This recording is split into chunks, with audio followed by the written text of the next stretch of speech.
In 2015-2016, there started to be a trend that the cars were a bit too easy to drive, not very challenging, not very spectacular. So there starts to be a few complaints from the public watching the races that it didn't look dramatic enough anymore, especially having lost the screaming sound of the old V8. For 2017, there was then a clear mandate from the regulations and from Formula One to present cars which would be a lot faster by several seconds a lap, which would be far more spectacular to watch, more challenging physically from the driver's perspective, such that it would be a bit more exciting to watch. 2017, chassis-wise, was a very large step up in performance. The cars got bigger, the tires got bigger as well. It's like from a 2017 car, everything got bigger, just to increase the potential for performance. The front wing came wider, the floor came wider with a bigger diffuser, the rear wing got wider as well, and crucially there was the reintroduction of the barge boards. All these got put together for 2017. Aerodynamically, in terms of aerodynamic concept, what you try and do with the airflow to extract performance, 2016 to 2017 did not change so much. You were still trying to get as much front outwash as possible. It just looked like for 2017, to achieve the desired aerodynamic effect, you're being given a toolbox with a much bigger hammer. This meant the development for 2017 was very intense. The more you tried to find downforce, the more you would get. It was as if for these new cars, you had less time to develop than potential available. There were other aspects of the regulations which would allow you to be highly creative.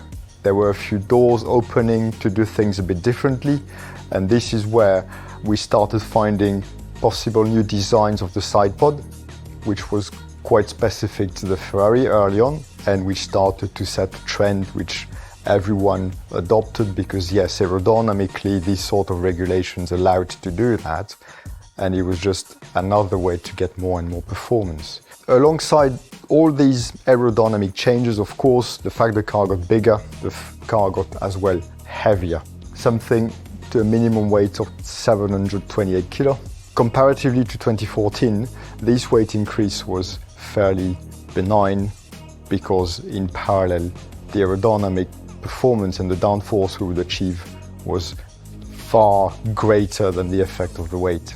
Then of course, with the increased downforce, these cars were producing more drag, so they would be quite a bit slower in straight line, but the lap time you would make through corner was very, very good, shall I say.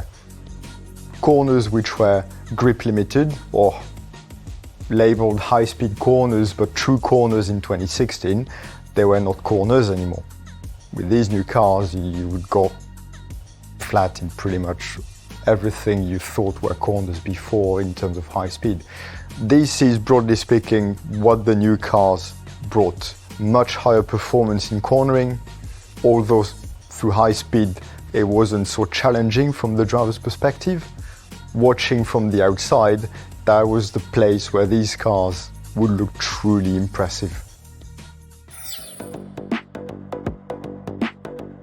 With such an increase in performance and such an increase in downforce, it was more difficult to overtake because as a consequence of the grip, the braking distance became much shorter. You would basically have only one racing line. So through 2017, although the cars were much faster, you would start seeing, well, it's a bit difficult to overtake, a bit difficult to follow. For 2018, it was a very moderate change of regulations, trying to contain a bit the downforce increase. There was a reduction of the fin on the engine core of the car.